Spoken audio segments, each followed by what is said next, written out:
Let me get back on the YouTube. All right.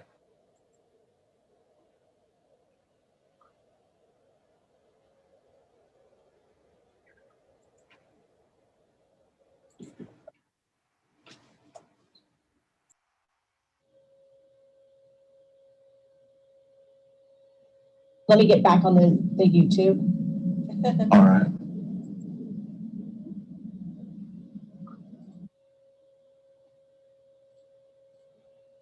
Okay, so can you guys hear me? Okay, is there enough of the video that you guys want to just start a discussion based on what you heard so far to avoid, okay, any problems with sound or video? Okay, excellent. Thank you. Thank you all for joining us back. Okay. It sounds like some people's audio was good, but others not. And then the Zoom just, or the YouTube live just stopped. Sorry about that. So I realized I forgot to thank my panel, but thank you to Lily, Jada, and Abrish for being here with us. Um, I'm just gonna ask some questions and let Jada, Lily, Abrish, and Ima answer them.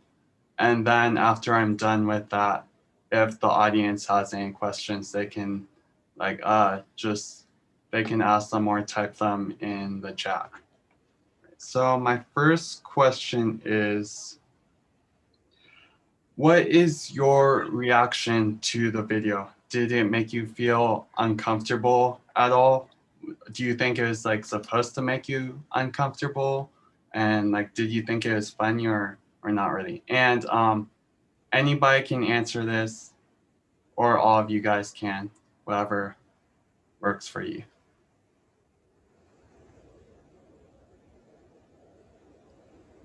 I'll start out. All right. I think that question of feeling, personally, I see that as something that should be directed more towards non-Black people, because the reaction that we have to it is, okay, yep. And when I'm watching that, when I'm hearing it, I'm like, oh, this is a good thing to educate non-Black people on, because it has the genuine, he's very authentic, as you can see in his wording. He does not care how you feel, but it also puts in the heart, with that harshness. I say that in serious quotations. And so when I see it, it is a fellow member of the Black community saying what we all want to say, and having a platform, and I applaud him for that. Thank you, Jada. Does Lily, Ima, or Abrish have any response to that question? If not, I can just move on to the next one.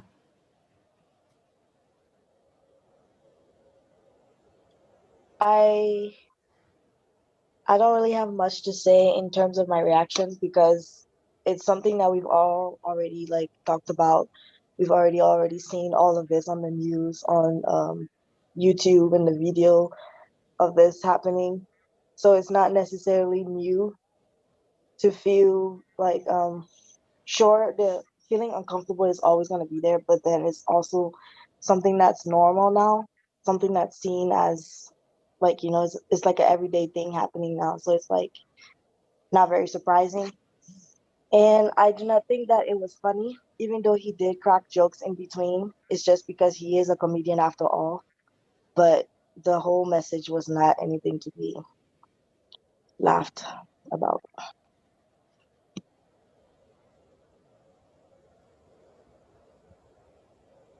Thank you, Lily. Okay, so then I'm gonna ask my next question. Why are these issues related to the lives of college students? Do we, as college students, have an obligation to educate ourselves and fight against inequality? I would say yes, because these issues are something that is not going to go away without like action against it. And especially the younger generations need to take action so future generations don't have to worry about it.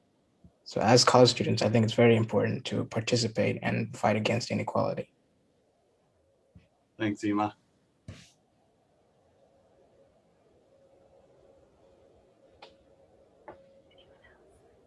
Anyone else? Okay, yeah, I'm not gonna I'm probably gonna talk every question. I'm just gonna All right. accept that, and I think we should all accept that together. So there's that. So as someone who just graduated, and again from my bio, you heard from that I was in white spaces my whole life. And there was clearly, I think this past year specifically has shown many people that there's a lot we don't know. And there's a lot of growth and learning that everyone needs to do. I think what makes things different is that we have Black people coming with the life experience of it. And when there's a common lyrics that talks about the wisdom of our elders, and I can't remember the other part, but pretty much the energy and the spirit of the youth pushing forward, because we're the ones, as Ema was saying, are going to be moving in to all these places of management, of lawmaking, of policymaking, of spiritual leadership, of medical leadership. And once you learn that racism is a part of our society, is a part of our system, like breathing is a part of us. It is how the system works and how it was meant to work. And that goes with sexism, that goes with a whole bunch of fun things we could talk about. Sarcasm, if someone doesn't get that, that was the fun part with sarcasm. I just want people to know that. But I just want people to understand how important it is as a college student, as a student of any color, of any orientation, of anything right now, to understand that you and what you are learning right now and the voice that you use when you speak up, when you unmute yourself, when you put your face out here, we want to hear what you have to say, because you have the power in you that is going to help move the future. When I was in college, I led that Black Lives Matter rally, the peace rally. We felt something, okay? It was a shift, and the ability to shift and push forward on our timeline of our life experience is in you. So learn it and then do it and then preach it. Thank you, Jaya. Does anybody else have a response to that?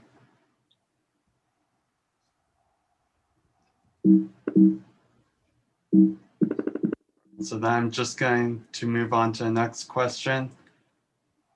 So Dave Chappelle talked about the motivation behind Black people killing cops.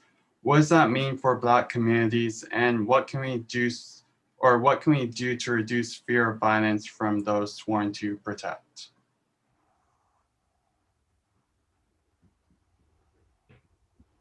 Can you reread that question, please? Yeah, sure. Okay, so Dave Chappelle talked about the motivation behind Black people killing cops, which was like their fear, or they saw them as like terrorists almost. And so what does that mean for Black communities, and what can we do to reduce the fear of violence from those sworn to protect?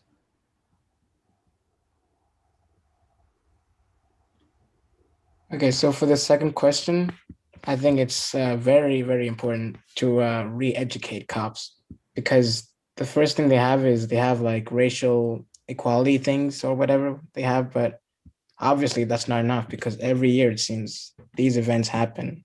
Last year it just seemed like there was an abundance of them. That's why there were mass protests around the country. And first, that's the first thing. That's the first most important thing. And then like more involvement with the community. Like you see these cops sometimes like playing with kids or whatever, like small things like that. It's going to help a lot with alleviating stress and getting cops familiar with the people in their communities. And it will probably reduce the chance of them committing violent acts against them. And then the last thing, it's not really to do with the police systems themselves, but it just goes to the judicial level. It's like take away qualified immunity. And what that is, it's basically prevent cops from being sued. And even if they do something as egregious as killing another human being, they can't be sued. So that's not right. Just take that away. And those are just a couple of things that will help to take away their fear. Cool. Thanks, Yuma. All right. Does anybody else want to say anything? I don't have much to say, but I just want to say I agree with Emmanuel on what he said about re-educating because yeah, like obviously it's been a long ride and it's not gonna be something that's gonna change overnight or in a year or in a few years. But the best we can do is re-educate and enforce these laws because we all like deserve the right to be treated. We all deserve to be treated right. Is basically common sense in other countries when it comes to cops and Black people. So, yeah. Thank you. Adding on to that, I think that what was said, there was a lot of great stuff in that. I think re-education is crucial, right? However, I think we're learning that even our top educators are learning something more and more. And these radical ideas that we've seen in history are actually what we're seeing as, yeah, we need that implemented into our now and into our future. So as much as we want to try to work and rework a system, police, you have to look at the history of police. And, you know, we have these people who who were in the KKK, who were slave catchers, who were these people that were taught this bias because that's what it was founded on, was that that bias, that these are criminals. These people that are not white are criminals. And I think we need to understand that, again, it goes back to our system. And I think there's no right answer for it right now, like no end all solve all. So I think the re-education is very important. However, I've seen a lot of people, not saying that the two on the panel were saying this at all, but there's been a lot of, oh, we're changing our mission statement. We really care about Black lives. Or we are going to do this campaign or put a sign up and, you know, we really just care about Black lives. Like we hired one more Black cop. When the system is flawed, you're going to keep, okay, if you want to give water out to everybody, but you have a bad filter, you're going to keep giving everyone bad water. But if you get to the root of the filter and clean that shit out as hard as you can, make that shiny clean, and then you give water out to people, you're going to be nourishing the people and creating a better system for them.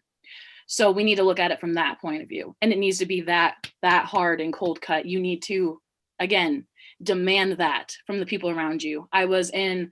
When I was over there still, Moscow did a talk with the police department.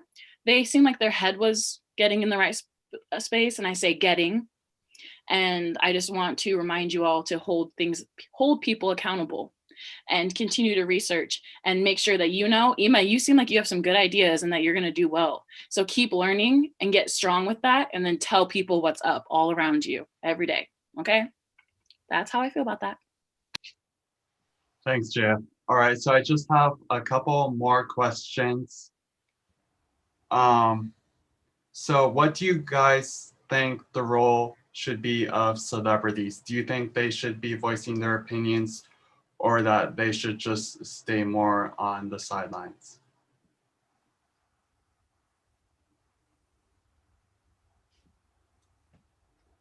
I think when you have a platform as large as celebrities, I think it's important to use it in the right ways. And like for things like this, that's the right ways.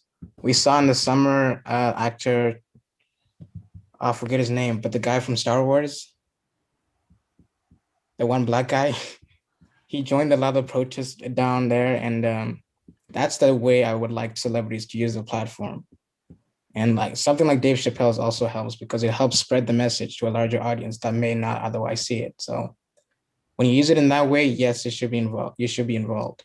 But there's also celebrities who take the opposite stance and are more harmful. They may try to do good, but in the end, they just like bring the movement down or bring it back. So yeah, as long as you use it in the right ways and you do it for the right reasons, then I think you're more than welcome to help out.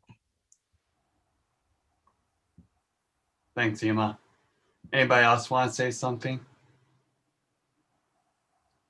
It goes back to the clean filter, I will say, because, ooh, I am wheezing over here. Let me get that inhaler.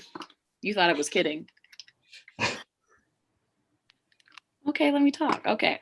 So, so back to the filter. People are going to be getting these platforms, and the same people that are giving these people the platforms are the same people who work with a system that is made to incarcerate people and essentially a modern day slavery of people. I would suggest everyone read The New Jim Crow by Michelle Alexander. We see these people that are benefiting off of this system that we see as clearly is something that we don't want collectively. And then we have celebrities that are benefiting that as well. And we have tokens. We have token Black people. And then we put so much pressure on these Black people that got into these spots. Some of them got up there and they're like, oh, how did I get up here? This is not what I have focused on. Like being an activist necessarily. Some of them have their different ways of life, and we put so much on the Black star up there and let 50 white stars just kind of be like, oh yeah, you didn't say anything, that's okay. But if you're a Black celebrity, you better be going to marches, leading people. I think that I will support people who do that. That is who I will support. It goes back to internal power. And you have the opportunity to support those people or not support those people. I will support the people who are standing up for me and my friends and the people around me. And you can choose, again, not to support the ones who are saying nothing. So I think that I would love to see people using their platform for good. But like Ema said, not everyone's going to naturally until they do. And I would like to add on to that, the inner work to clean their filter, again, as I said, so that we can produce more effective and good, nourishing information, water, and what do you call it? Movement forward to our goals. Thank you, Jaya. Does anybody else have anything to add? I see the comment from Casey in the chat about, he says, as an EMT student, I know how much we reevaluate the classroom every day. Every 2 years, we are required to be recertified. We need to go through multiple classes, sometimes even do a 200-hour class every few years. Why shouldn't cops have to go through this same type of training also? Which is an excellent point.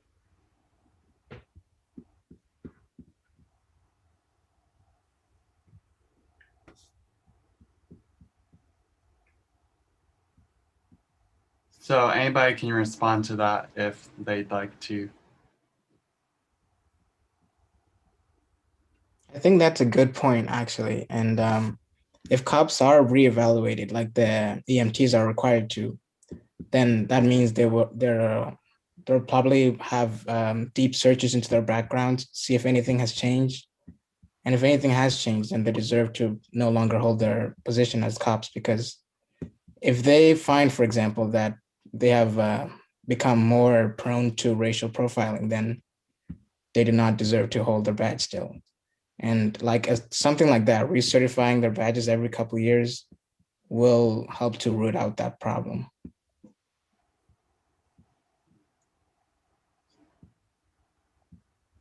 Hey, Casey, great point. I also, had this thought, and that came up a lot this summer as I was learning more about, training, and a lot of the response from the people in the police force that I heard from is, oh, we do have like retraining, we do have this relearning, we have like certain hours we are supposed to have, and that goes, back into the system. Because actually recently I've been learning about the racial bias in medicine. I mean, even a lot of our modern day medicine, we can thank Black women and Black men for the sacrifice that they didn't want to make, that they were forced to have. And I would really, if you're going into the medical profession and you're doing that, that's awesome. I would say dive deeper.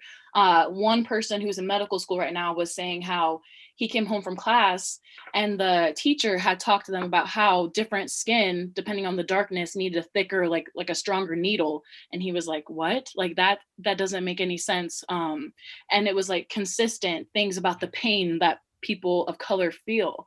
And as a Black doctor, he's working on changing that. So I would definitely look into the conversation that's happening with Black doctors in the medical field right now. Thank you for that, Jada. I realize we're starting to get close to our time, but so if the audience has any other questions they'd like to ask, they can do that. And if not, we'll just start to wrap it up.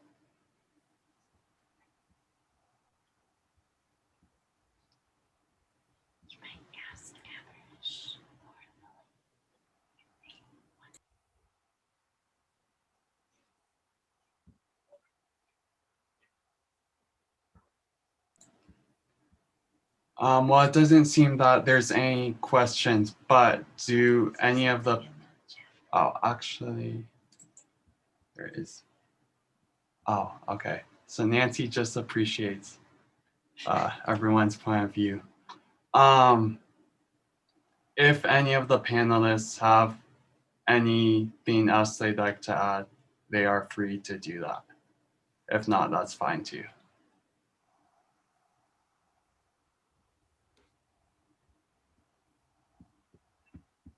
Ema, are you gonna say something right now? I don't think I have anything really.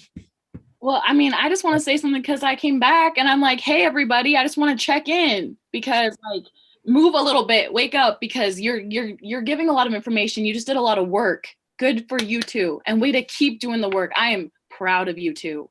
I'm proud of all of you who have kept working.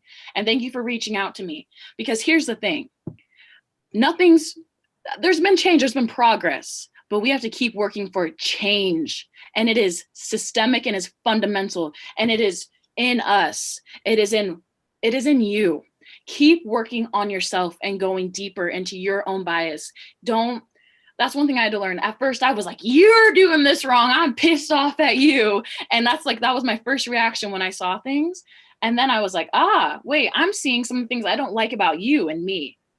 And I kept going deeper and I continue to do that. And now when I go to the mall, there's a woman who has been protesting down my street. She's been out there every single day since George Floyd died. And she has every single day. And she holds signs, she listens to music. She's there from, I think, 8 a.m. to 8 p.m. every single day. And she's continuing to do the work. She's continuing to educate. She's continuing to just create a space where people have to see it. And I go out there and I stand with her. People are yelling all sorts of slurs, doing all sorts of whatever. But there's also new people that come every once in a while and they learn something. So I would just say, don't give up and keep learning and keep loving and be real. Be so fucking real about it. Okay? Make yourself learn something new every single day and be honest in your emotions and what you're stirring up in someone else. And that's how we make progress. And so, again, I'm very proud of you guys. Keep it up. Thank you for that, Jada. It seems we have one other question in the chat that's asking what we can do specifically here in Lewiston and LC.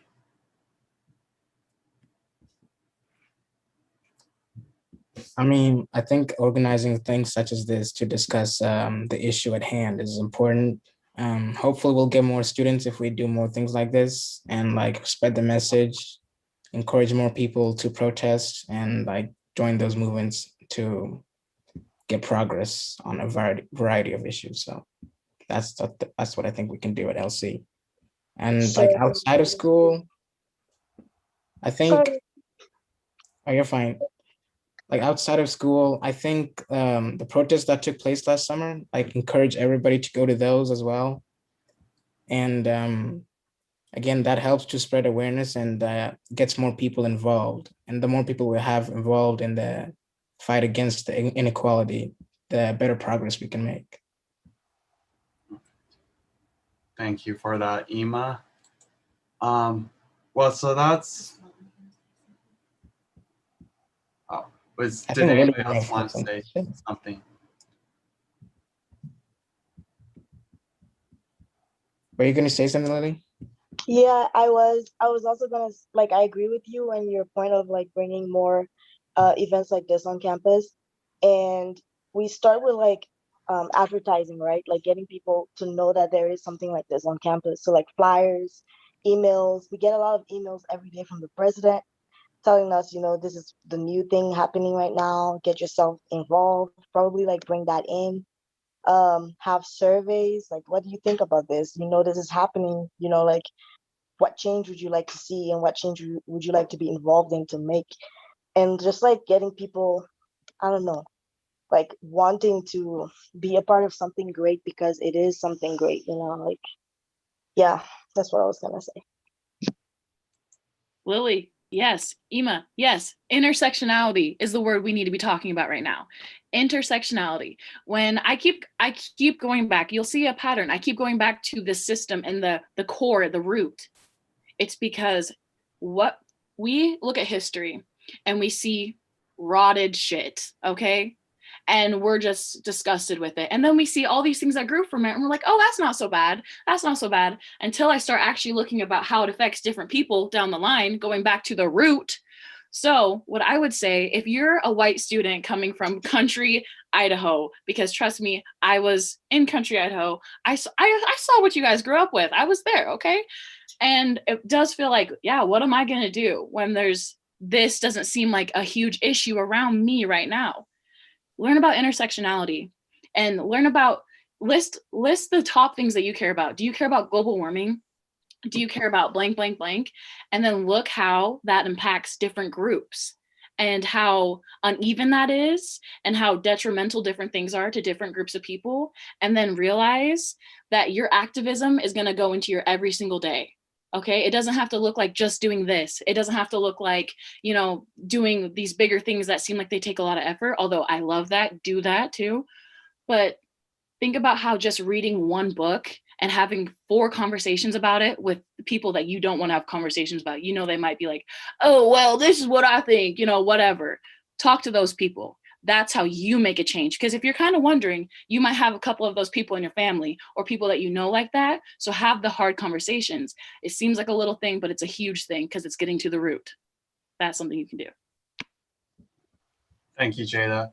And there was this one other question. Seems like Jada already kind of answered that, but if anybody else has anything they want to add, the question is like, how do we keep the conversation going throughout the year? And how do we amplify Black voices like throughout the year and not just during Black History Month?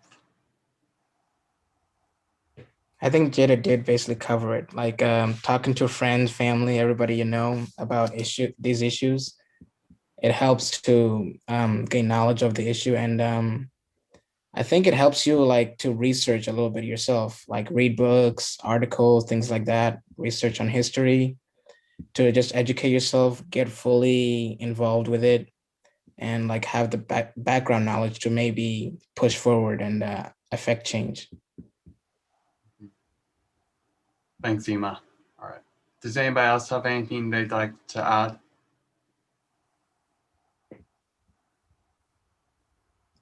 Well, I want to thank all of you. You are all change makers. I think the only way change is really going to come is through the power of youth and doing what you're doing, educating yourselves, educating others. And we just appreciate your time, your energy, your work, activism, and on behalf of the Black History Experience Committee, thank you so much for sharing all of your insight, knowledge, and experiences. And we can't wait to hear from more of you. Thank you all for being here. I believe Ima had something he wanted to add at the end. Just a little bit of an outro. So we all watched the video, and if you know of Dave Chappelle, or even if you didn't, like, he's normally known for comedy. Obviously, he's a comedian, but this was not really a comedy special in the classical sense, I'd say. This was more the raw emotion of the pain he felt of the events that were very recent. And I would just like to say that thank you for being here, and we appreciate everybody that came out. And going forward, I would like to see everybody who's joined here to continue to participate in the movements to get better equality, better representation, everything like that. And all sorts of, from the government level to like locally. And thank you for being here tonight. Thank you all. Thank you, everyone.